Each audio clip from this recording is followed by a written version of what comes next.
바울이 로마에 들어갔습니다. 로마에 들어가서 먼저 어떤 사람들을 청했습니까? 그가 가택연금을 받고 있는데 그가 누구를 불러서 하나님의 말씀, 하나님 나라의 복음을 증언했다고 말씀하고 있습니까?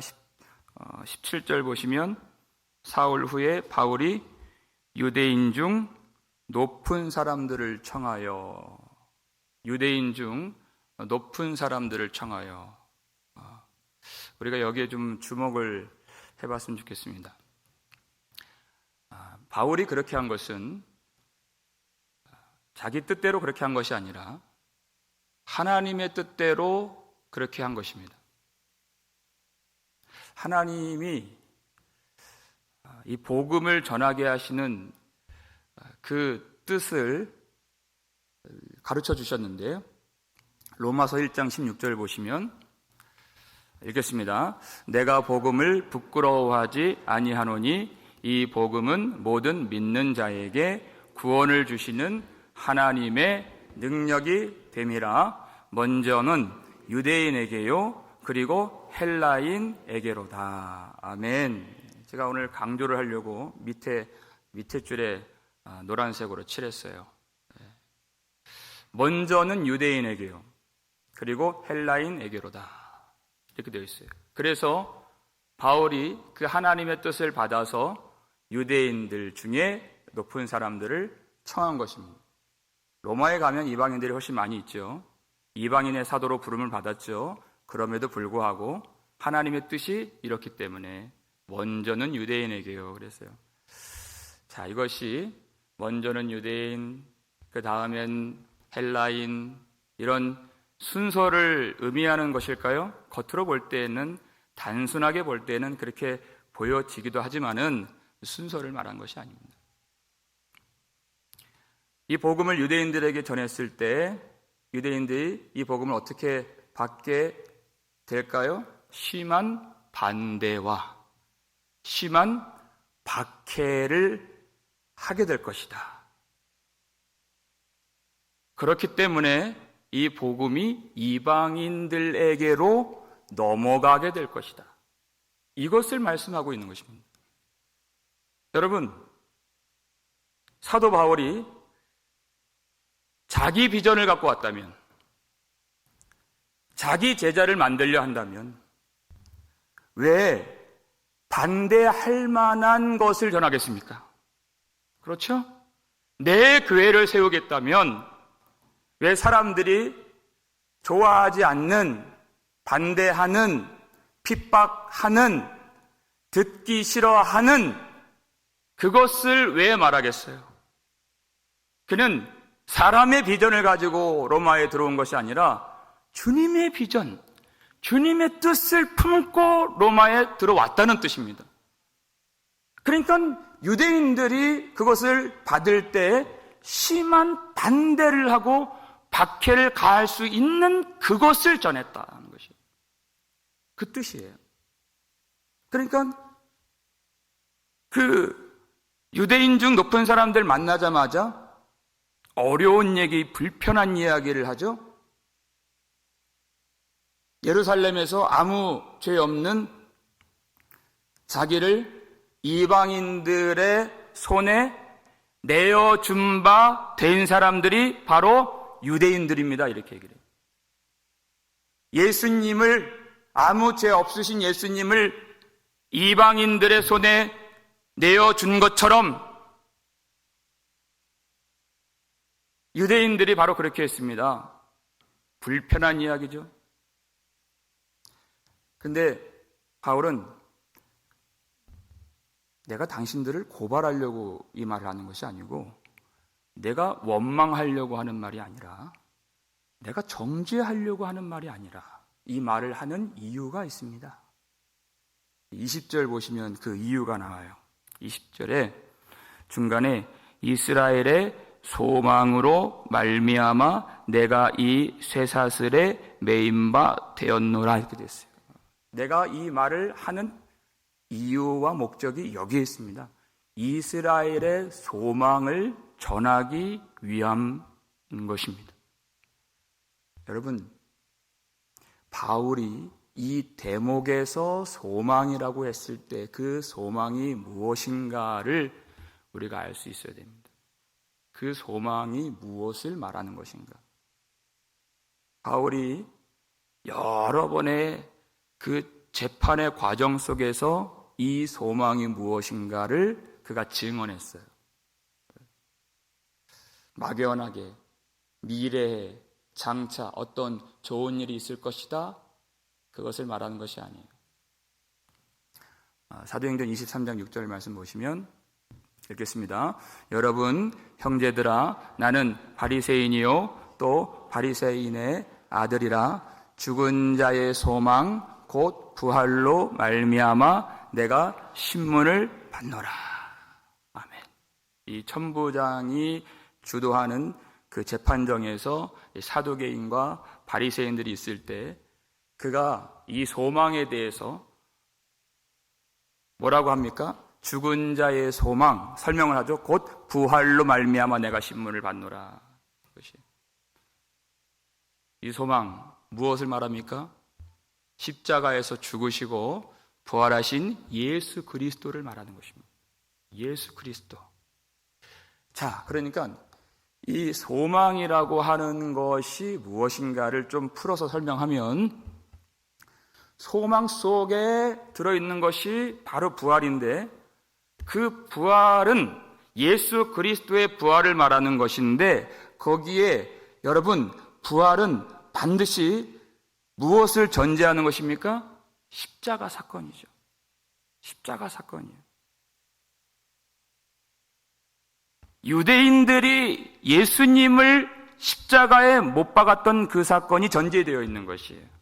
그러니까 여기서 소망이라고 하는 것은 단순히 장차 어떤 좋은 일이 생길 것이다 라는 개념이 아니라, 유대인들이 아무런 죄 없는 하나님의 아들을, 예수 그리스도를 무참하게 십자가에 못 박았다 하는, 자신이 그렇게 했다고 하는 그 자각과 철저한 자복과 철저한 회개를 바탕으로 하여서 예수 그리스도를 믿음으로 말미암아 예수님과 연합하게 될 때 이루어지게 될 죄사함과 하나님의 용서하심과 하나님이 그들을 세우시는 회복을 말하는 것입니다. 그것이 소망인 것이.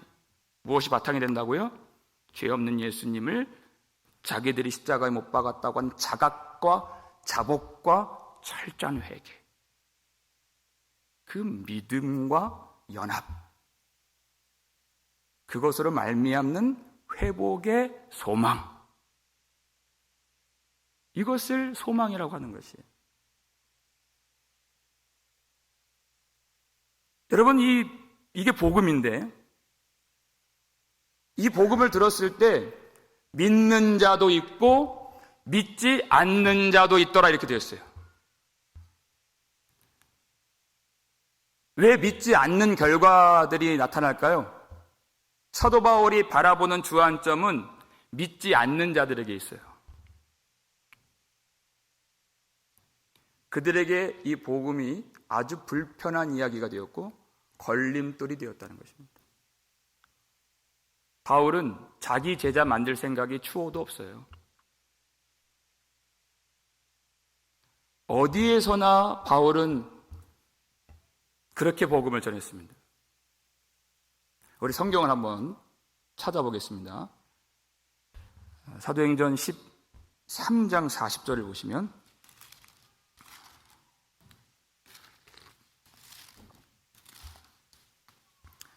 (13장 40절을) 보시면,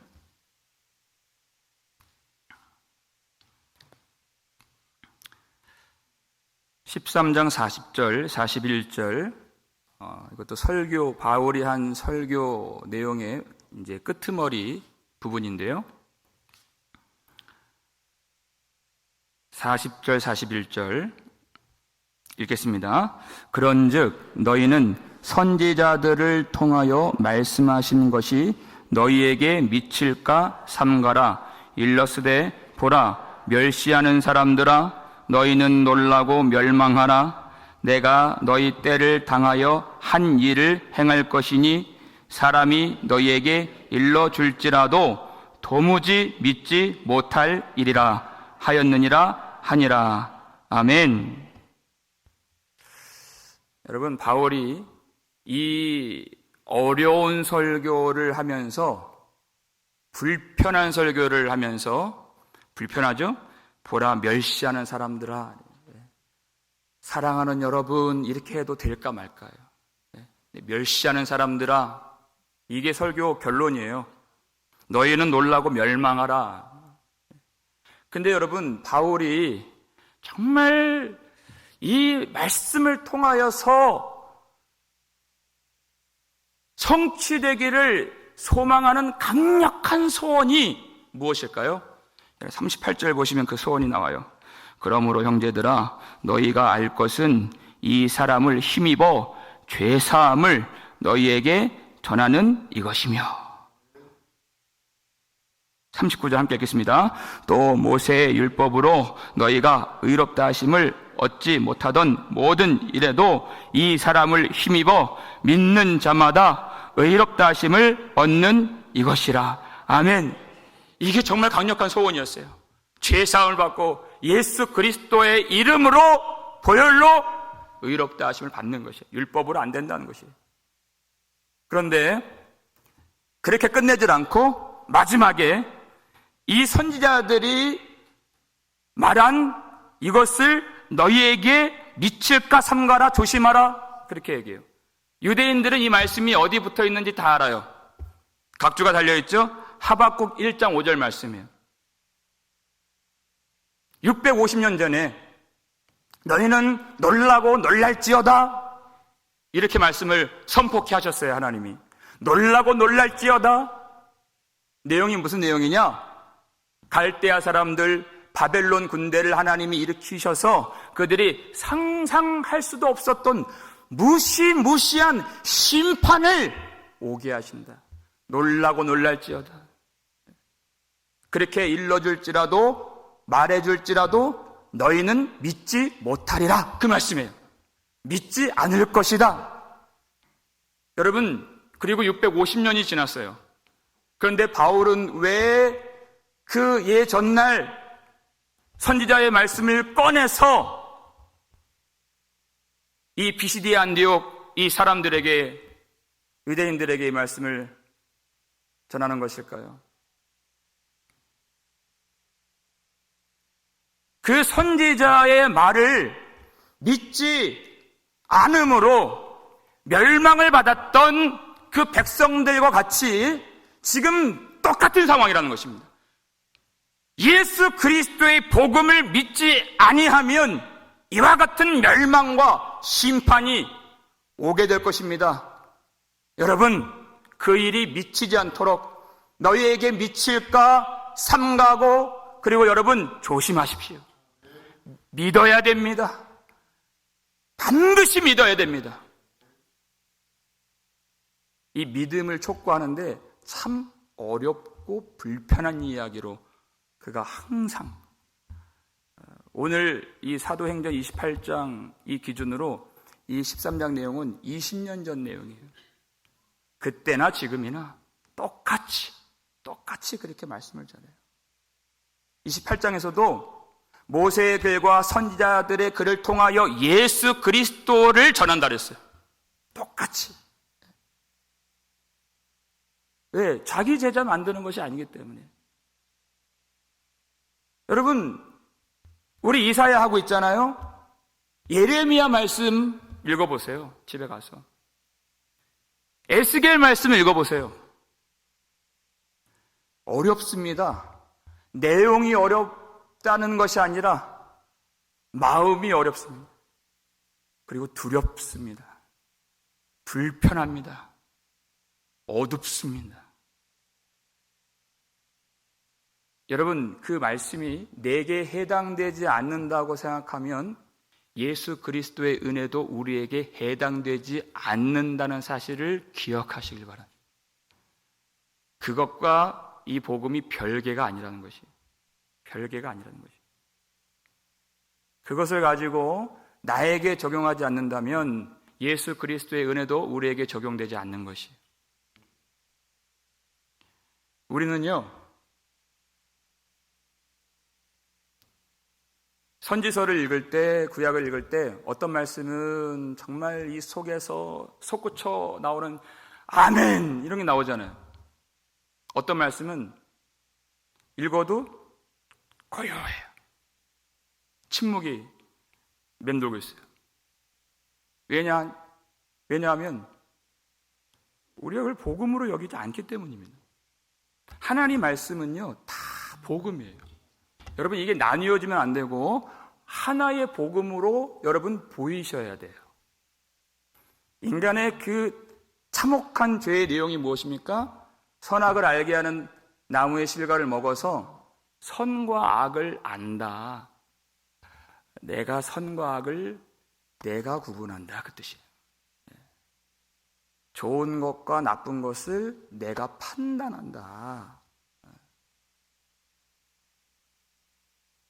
주 예수와 동행하니 그 어디나 하늘나라.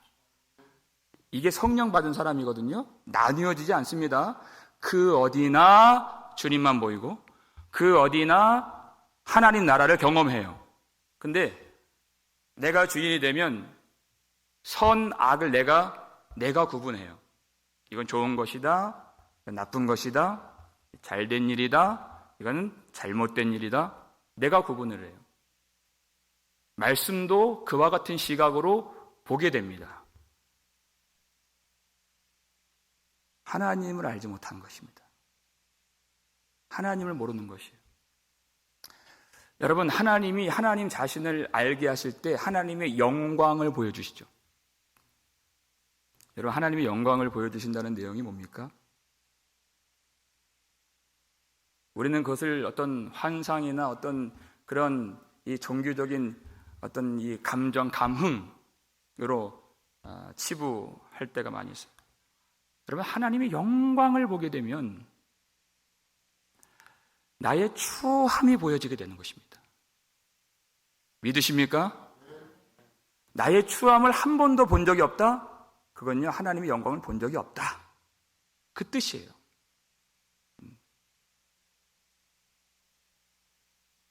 이사야가 하나님 영광 보았잖아요. 그리고 감사합니다. 여러분, 그렇게 고백을 했나요?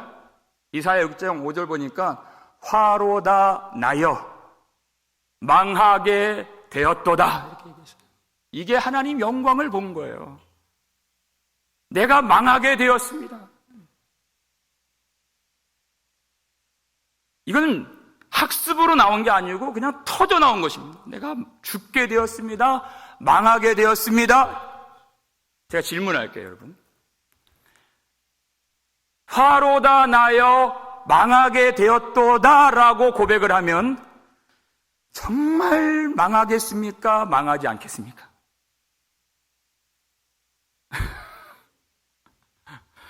절대 망하지 않습니다. 절대 망하지 않습니다. 그때부터 치료가 시작되는 거예요. 이 스랍이 부젓가락으로 제단의 숯불, 핀 숯불을 가지고 입에 대요.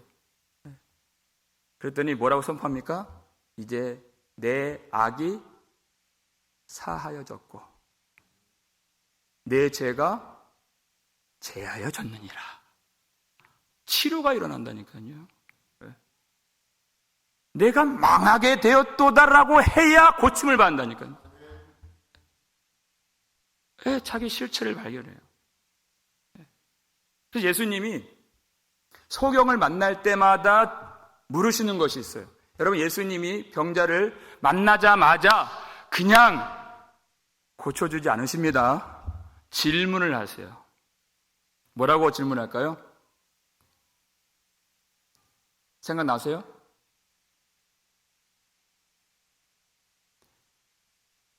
내가 내게 무엇 하여 주기를 원하느냐라고 질문하세요. 아주 중요한 질문이에요. 주님 왜 당연한 것을 물으실까? 여러분, 그렇게 생각하시면 절대 안 됩니다. 병들었다고 고쳐주시는 것이 아니에요. 내게 무엇을 하여 주기를 원하느냐라고 물었어요. 거기에 다 들어있어요. 그 대답에 다 들어있어요.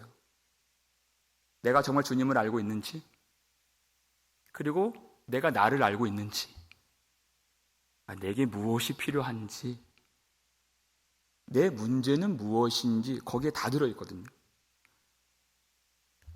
마가복음 10장 보면은 그 소경에게 그렇게 질문하실 때 그 성경을 좀 유심히 보면 그 직전 단락에서 이 똑같은 질문입니다. 그것을 제자들에게 먼저 하세요. 너희에게 무엇 하여 주기를 원하느냐? 그랬더니 야고보하고 요한이 뭐라고 대답합니까?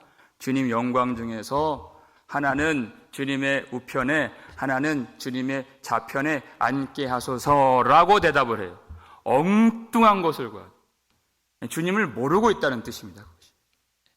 그리고 자신이 누구인지를 모른다는 뜻이에요. 주님께 그것을, 그 높은 자리를 구했다, 그 좌편과 우편을 구했다, 주님이 그것을 해 주시느냐 못 해 주시느냐 그 능력의 문제가 아니라 주님을 모르고 있고 나를 모르고 있다 그 뜻이에요.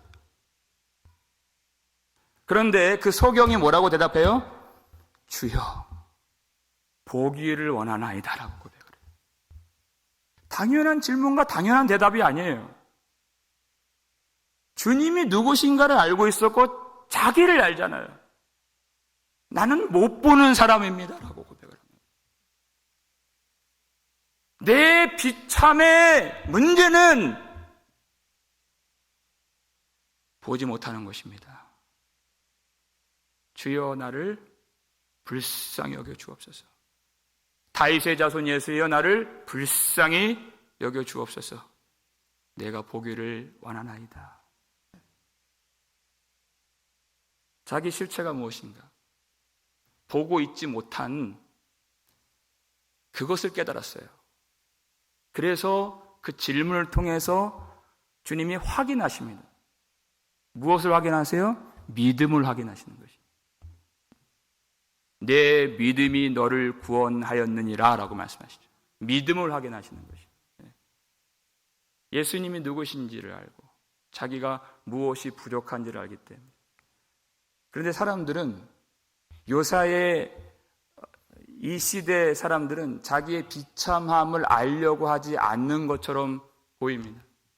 어려운 이야기이기 때문에 비참함을 알려 하지 않고 그냥 주님 그 우편에 앉게 하시고 아니면 좌편에 앉게 하여 주옵소서, 그것밖에 구하지 않아요. 그래서 주님이 이렇게 말씀하세요. 마태복음 12장 39절 말씀 읽겠습니다. 회당의 높은 자리와 잔치의 윗자리를 원하는 서기관들을 삼가라.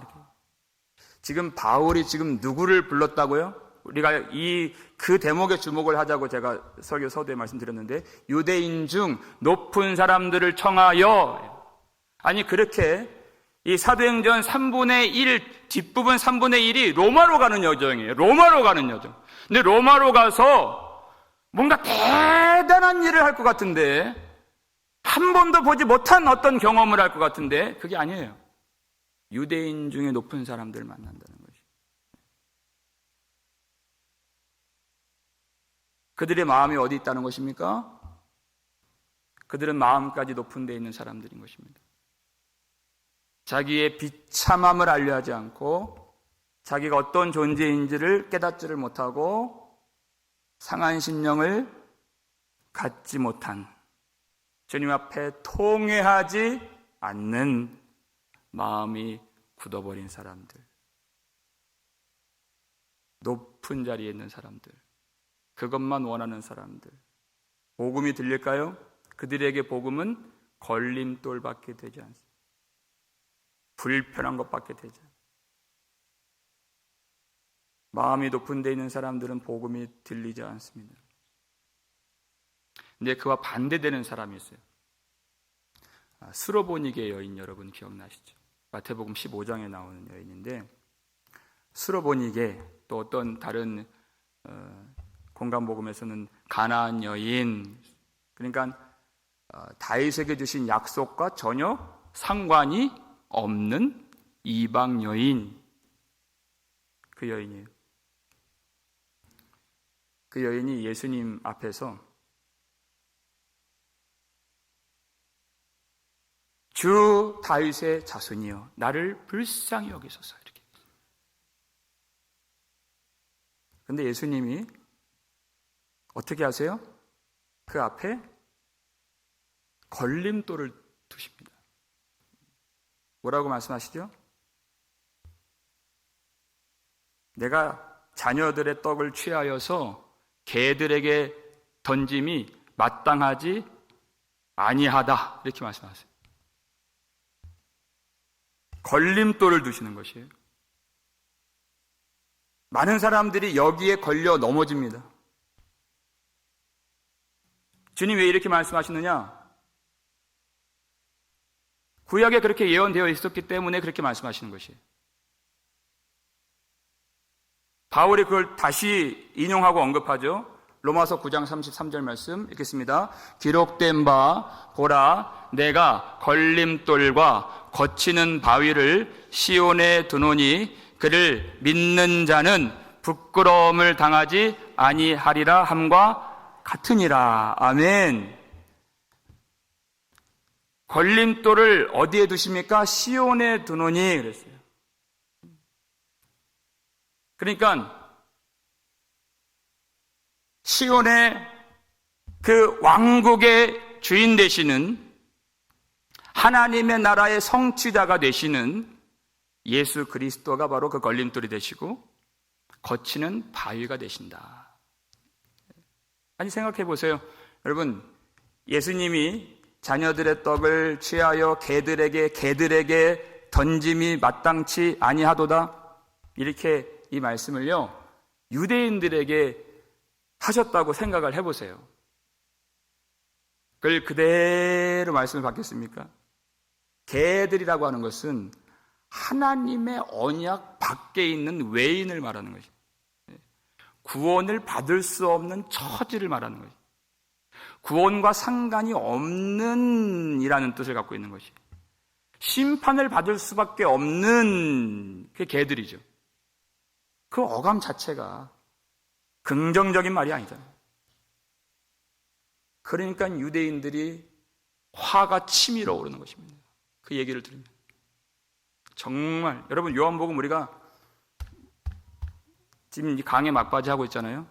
요한복음 내용 전체가 유대인들이 예수님께 대하여 바라는 분노, 미움, 그리고 살의, 그리고 실행하는 그 십자가, 그 얘기잖아요. 너무나도 미운 거예요, 예수님이. 그들이 다 걸려 넘어진 겁니다. 그들에게는, 믿지 않는 자들에게는 예수님이 걸림돌밖에 되지 않아요. 너무 화가 나는 거예요. 예수님이 요한복음 8장에서 너희는 너희 아비 마귀에게서 났으니가 바로 그거예요. 왜 그런 말씀을 하실까요, 예수님이? 하나님이 세상을 이처럼 사랑하사 독생자를 주셨는데 그 예수님이 왜 그런 말씀을 하세요? 그 하나님의 그 구원의 계획과 예수님이 성육신하신 그 목적을 우리가 알면 그게 하나의 복음이라니까요. 하나의 복음. 나뉘어질 수가 없는 거예요. 그들을 살리시려고. 그들의 비참한 현실, 보지 못하는 현실들을 깨닫게 만들어 주셔서 그들을 구원하시기 위하여. 근데 그들은 그 말씀을 받지가 않습니다. 화가 치밀어 올라요. 그러니까 걸림돌이 돼요. 근데 이 수로보니게 여인은 어떻게 해요? 올소이다마는 올소이다. 그걸 그냥 받잖아요. 그대로 받잖아요. 그래 뭐라고 얘기해요?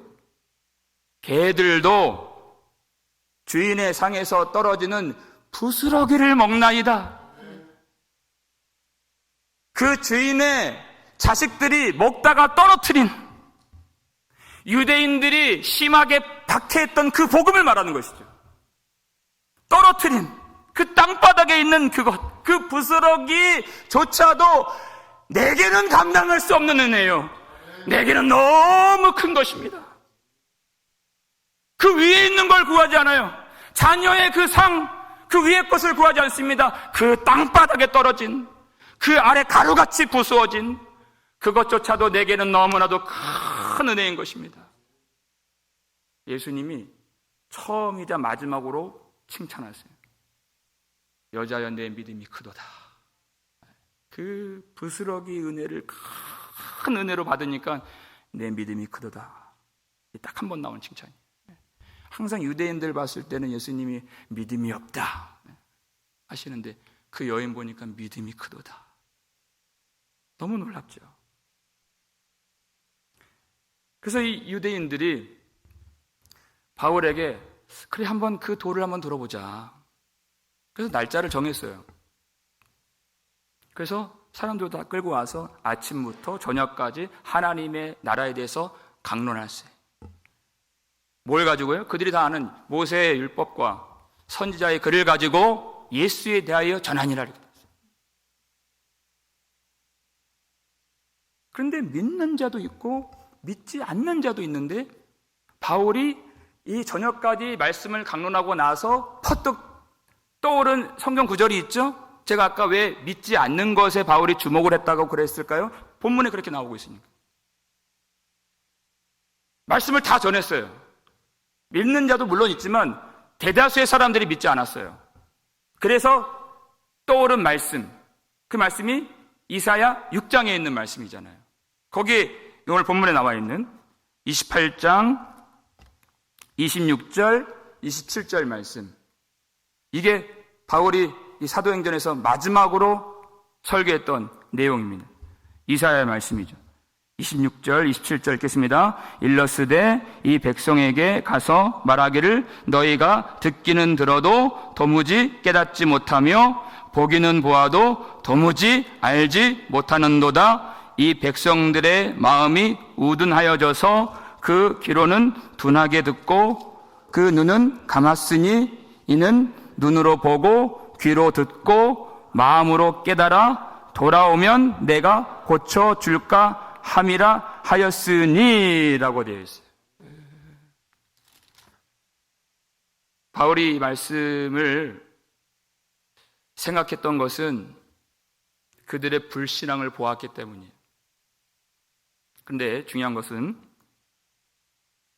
지금 이 이사야로 하여금 이 말씀 너희가 듣기는 들어도 도무지 깨닫지 못하며 보기는 보아도 도무지 알지 못하는도다 라는 이 말씀을 바울이 이 말씀을 생각해낼 때 누가 이 말씀을 이사야에게 넣어주셨다고 말씀할까요? 25절 보니까 중간에 성령이 선지자 이사야를 통하여 너희 조상들에게 말씀하신 것이 옳도다 이렇게 되어 있어요. 그들의 불신앙에 대해서 말씀하게 하신 분은 성령님이십니다. 성령님이 그것을 전하게 하셨어요. 그들은 듣기는 들어도 도무지 깨닫지 못하고 보기는 보아도 도무지 알지 못하는 백성이다. 성령이 그것을 말하게 하셨습니다. 그렇게 자기가 보지 못한다는 것을 알아야, 자기가 보지 못함과 그리고 그 비참함을 알아야, 그래야 마음을 낮추어서 오직 그 눈을 열어주시고 예비하신 그 은혜를 겸손한 자들에게 부어주시는 하나님을 의뢰할 수 있기 때문에, 믿을 수 있기 때문에 성령이 그 불신앙에 대해서 깨닫게 만들어주십니다. 불신앙에 대해서 전하게 만들어주십니다. 여러분, 지금 이 시대에서 참 어려운 말씀, 사람들이 좋아하지 않는 말씀, 그러나 그것과 상관없이 성령께서 그 말씀을 전하기를 원하신다는 것입니다. 성령께서 주신 말씀. 그래서요, 여러분 이 말씀을 들을 때 예수님이 그렇게 우리에게 당부하셨어요. 나로 말미암아 실족하지 아니하는 자는 복이 있도다. 실족하지 아니하는 자. 누군가에게는 그것이 걸림돌이 되고 누군가에게는 그것이 반석이 됩니다. 반석. 예수 그리스도. 마태복음 11장 6절 함께 읽겠습니다. 누구든지 나로 말미암아 실족하지 아니하는 자는 복이 있도다 하시니라. 아멘. 왜 복음에 실족할까? 왜 그 복되신 말씀에 넘어질까? 그것이 아니죠. 많은 사람들이 넘어집니다. 많은 사람들이 넘어집니다. 사람의 비전을 가지고 말하면 넘어질 일이 없어요. 그러나 하나님의 비전, 하나님의 말씀이 임하여서 말하면 넘어지는 사람들이 많이 나와요. 그러나 실족하지 아니하면 너희에게 복이 있도다. 그 부딪힘과 그 어려움을 이상한 것으로 여기지 말라, 그 뜻이죠. 믿지 않는 자들에게 예수님은 걸림돌이 되지만 믿는 자들에게는 예수 그리스도는 구원의 반석이 되시기 때문에. 여러분, 이 복음을 우리가 접할 때, 그래서 여러분, 우리가 그 복음에 부서져야 되는 것입니다. 왜 그것이 분노가 되고 예수님을 미워하게 되었습니까? 예수 말고도 유대인들은 살만했기 때문에. 자기 의의를 가졌다, 그 뜻이에요. 자기 행위를 의지하고 자기를 의지하는 믿을 만한 구석이 따로 있었다. 그러니까 예수님이, 그 복음이 들리질 않는 것이에요. 예수님 아니고서도 살만한 거예요. 그건 살만한 게 아니라 너무나도 위태롭고 너무나도 죽음에 가까운 것입니다. 살만한 게 결코 아닙니다. 근데 복음을 만나면, 복음에 부딪히면 우리가 깨뜨려져야 됩니다. 그 의의가 깨뜨려져야 되고 내 자랑이 깨뜨려져야 되고 내가 살만하다라고 의지했던 것들이 깨뜨려져야 되고 우리 자존심이 깨뜨려져야 돼요. 그래야 살 수 있는 것이. 다 부서져야 되는 것이에요.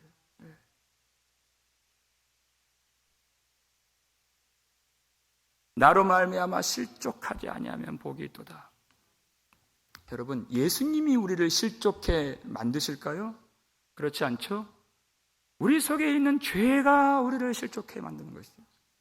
그 죄를 없다고 생각하는 그 고집스러움이 우리를 실족해 만드는 것이죠. 회개하지 않음이 우리를 실족해 만드는 것이죠. 어떻게 예수님이 우리를 넘어뜨려 죽이십니까? 예수님이 오셨는데 회개를 하지 않으니까 실족당하게 되는 것입니다. 여러분, 우리는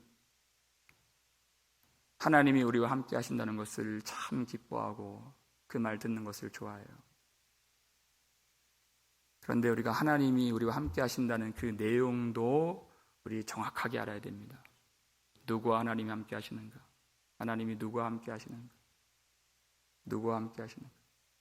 이사야 57장 15절 보시면 읽겠습니다. 지극히 존귀하며 영원히 거하시며 거룩하다 이름하는 이가 이와 같이 말씀하시되 내가 높고 거룩한 곳에 있으며 또한 통회하고 마음이 겸손한 자와 함께 있나니 이는 겸손한 자의 영을 소생시키며 통회하는 자의 마음을 소생시키려 함이라. 아멘. 또한 통회하고 마음이 겸손한 자와 함께 있나니 이는 겸손한 자의 영을 소생시키며 통회하는 자의 마음을 소생시키려 함이라. 아멘. 누가 하나님과 동행할 수 있습니까? 하나님이 누구와 함께 해주십니까? 여러분, 아무나 하나님과 동행하는 것이 아니에요. 내가 교회를 다닌다고 다 하나님과 동행하는 것이 아닙니다.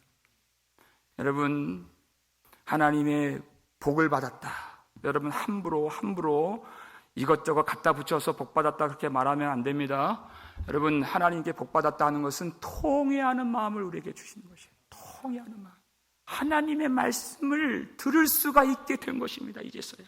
그게 복이지, 사람들 다 갖고 있는 것 조금 가지고 있다고 복받았다 하는 것은 너무나도 어리석고 하나님을 모르는 것입니다. 하나님의 말씀을 들을 수 있게 되었다. 통회하는 마음. 여러분, 하나님의 말씀은 내가 어떤 것은 선하다, 어떤 것은 악하다, 그렇게 나뉘어지는 말씀이 아니라고 했습니다. 조금 어렵고 불편하겠지, 힘들겠지, 그것을 가리고 안 하고 안전하고 안 읽고 묻어버리고, 여러분, 그것은 하나님을 모르는 것입니다. 하나님을 기만하는 것입니다. 복음을 내가 구별합니까? 내가 선택합니까? 아니에요. 복음이 우리를 선택해 주신 것입니다. 복음 속에 우리를 넣어주신 것이에요. 복음은 하나입니다. 예수 그리스도는 한 분이십니다. 어떻게 그걸 나눠요? 나눌 수 없어요.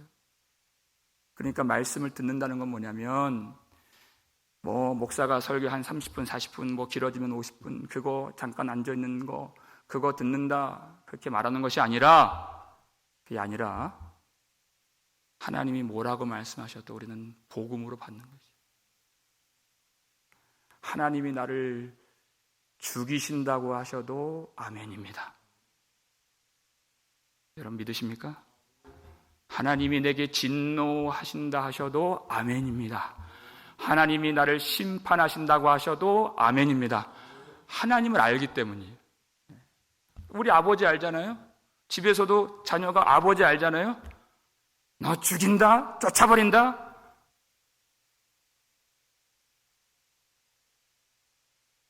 그것으로 자녀가 그 아버지와 관계 끊어지지 않습니다. 아버지를 알기 때문에. 왜 그렇게 아무리 치기 어린 아이라도 그 맥락을 알고 내용을 알아요. 그래서 눈물을 흘려요. 그래서 죽이려고 하는 말이 아니구나, 살리려고 하시는 말이구나, 그걸 안단 말이에요. 그러니까 다윗이 그랬잖아요. 주께서 심판하신다고 하셔도 그것이 순전하시다 하리이다. 그 심판하신다고 하시는 그 말씀이 옳습니다. 옳습니다. 아멘입니다. 그렇게 하셔야만 합니다. 라는 뜻이에요. 바로다 나여 망하게 되었도다. 여러분, 이것은요, 이렇게 말씀을 들어서 그렇게 해야 되는 거구나 하고, 여러분, 학습이 되어서 그렇게 고백을 하는 그런 말이 아닙니다. 억지로 하는 것이 아니에요. 공식이 아닙니다. 공식이 아니에요. 여러분, 공식처럼 대입하지 마세요. 우리가 이렇게 쓰면 키가 좀 큰 사람도 있고 작은 사람도 있고 높은 자리에 올라간 사람도 있고 아닌 사람도 있어요. 비교가 되죠? 그런데 하늘에서 보면 다 아무것도 아니에요. 다 작은 사람, 다 없는 사람, 다 추한 사람. 하늘에서 보자는 거예요. 하늘에서. 하나님이. 여기서 좀 높다고 우쭐거리겠습니까? 좀 했다고 자부심 느끼겠습니까? 좀 크다고 자랑하겠습니까? 하늘에서 보잖아요. 하늘에서. 하나님. 그 하나님이 오시면 내가 공식대로 내가 하나님 나를 불쌍히 여겨 주옵소서가 아니라 하나님 오시면 헉 하고서 터져나오는 그 고백이 있다는 것입니다. 바로다 나여 망하게 되었도다. 내가 얼마나 하나님에 비하여 하나님의 영광 앞에서 추한 사람, 작은 사람입니다. 하나님을 만났기 때문에 그 고백이 있는 것입니다. 하나님을 보았기 때문에 그럴 수밖에 없는 것입니다. 그렇게 배웠다고 하는 것이야. 여러분, 이 밤에 이 말씀을 통하여 하나님을 경험하실 수 있길 바랍니다. 하나님 앞에서 얼마나 우리가 추하고 작고 약한지, 그래서 얼마나 주님 없이는 살 수 없는 존재들인가를 그저 배워서 하는 것이 아니라 그것을 체험하고 그것을 확실히 보고 그것을 우리 뼛속까지 사무치도록 느끼고 깨닫고 그리고 그것을 자백하고 회개할 수 있는, 언제나 가슴을 치고 통회하고 마음을 낮추는 겸손한 자들에게 은혜를 베푸시는 그 하나님을 오늘 경험하여서 하나님이 그 겸손한 자들에게, 통회하는 자들에게 부어주시는 그 놀라운 은혜를, 놀라운 하나님의 사랑을, 그 복음의 영광을 다 받아 누릴 수 있기를 주님의 이름으로 축원합니다.